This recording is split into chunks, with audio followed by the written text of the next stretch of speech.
Governor Laura Kelly tonight issued a disaster emergency. Stay connected to the team you trust your way. A safety alert for all you moms and dads out there. Get breaking news and investigations here on the WIBW News app. Extremely dangerous. And get instant forecasts with real-time alerts here on the WIBW First Alert Weather app. And stream live on your TV here or watch anytime on your schedule. 2 people have been arrested in connection. Download all 3 for free. Stay connected to WIBW wherever you are. On election night, 13 News was your go-to source for live, up-to-the-minute election results. With our team reporting from across the viewing area, covering all the races. As the votes came in, 13 News delivered a complete picture, helping you understand what the results mean to you.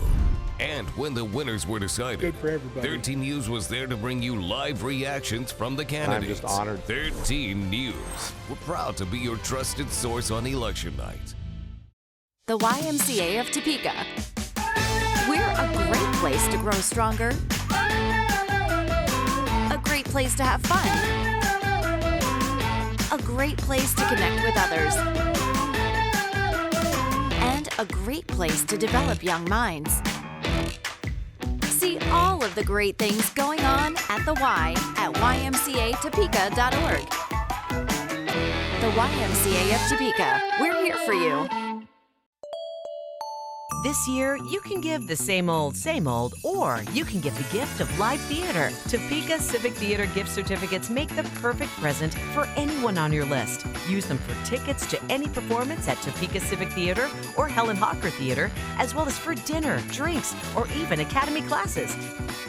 So this year, is it going to be just meh, or will you make it memorable? Go to topekacivictheater.com and get your TCT gift certificates today.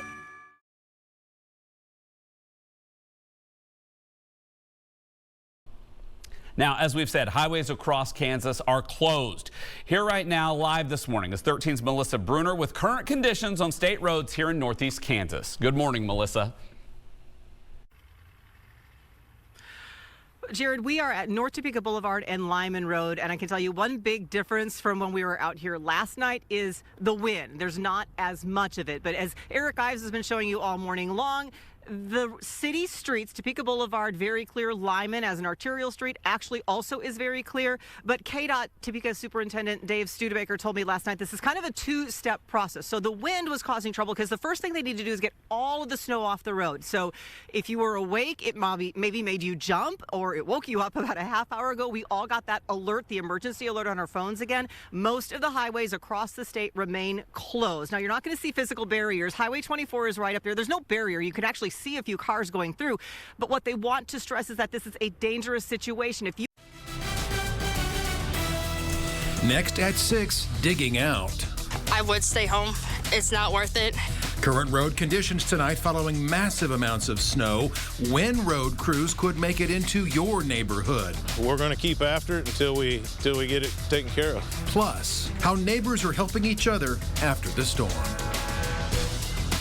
Good evening and welcome into the news at 6. Hope you are staying safe and warm, and that maybe you have a plan to dig out, because a lot of people still are stuck. It's going to take us a while, that is for certain, and the temperatures aren't going to help our cause either. Let's get a look at the current conditions right now. Here's First Alert Chief Meteorologist Jeremy Goodwin.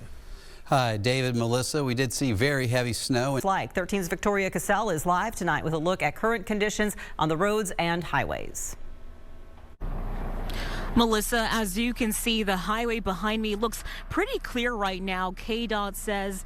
And we've also learned tonight the warming center run by Let's Help is closed after today. Let's Help Executive Director Patrick Yancey thanked the Topeka Rescue Mission, True Vine Church, and the volunteers that helped out in his announcement this afternoon. He said, though, they just couldn't get enough volunteers at one time to deliver effective services. 13's Madison Bigley has that part of our team coverage from folks in Wamego about the wintry aftermath. Heavy snow, gusting wind, and freezing temperatures have put many in northeast Kansas at a complete standstill. Here at home, perhaps you saw the multiple pictures posted over the weekend showing that trash overflowing at various dumpsters at several Topeka apartment complexes. It's now prompted a lot of people to speak out tonight, and the city is taking action. 13's Madison Bickley is also on your side tonight, trying to get to the bottom of what's going on.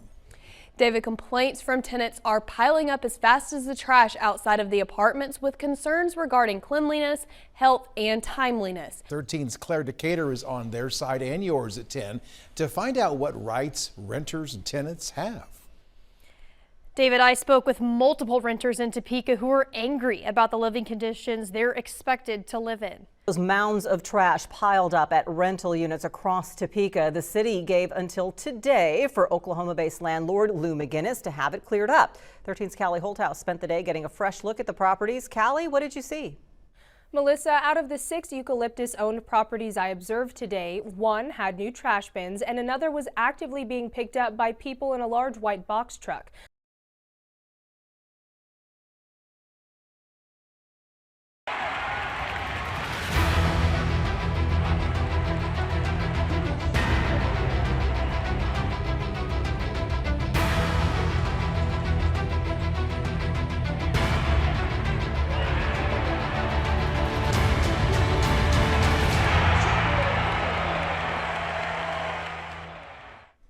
Welcome into our special Total Team Washburn's Journey to Elite. I'm Andrew Lind. Over the next half hour, we'll be talking all things Washburn men's basketball as the Ichabod's prepare for their first Elite Eight appearance since 2001 with hopes to keep their run going.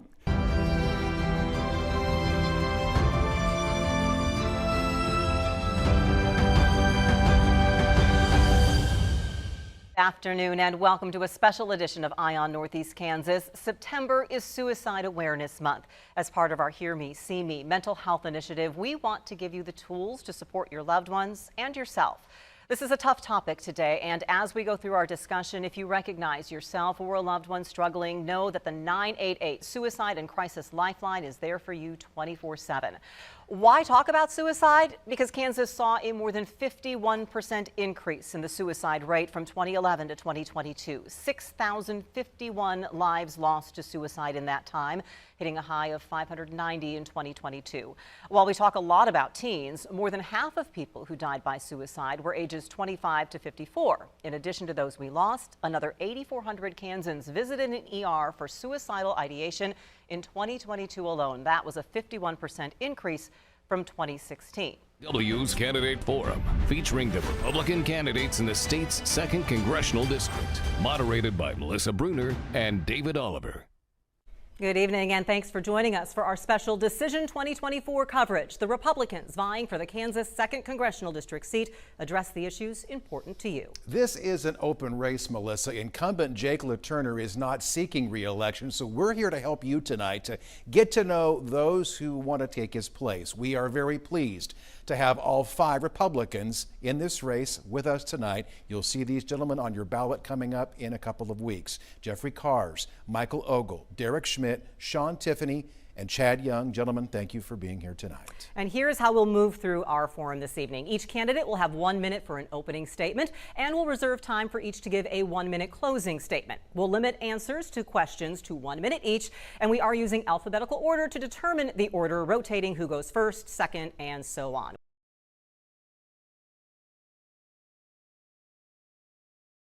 And everything you're seeing there, the red, every highway in the area is closed. KDOT just sent an update, and this is it. This is what it says. That's the press release they sent to us. And it says, all highways closed in Northeast Kansas. This is a mess. This is at mile marker 313 on I-70. I'm going to zoom out on this a little bit.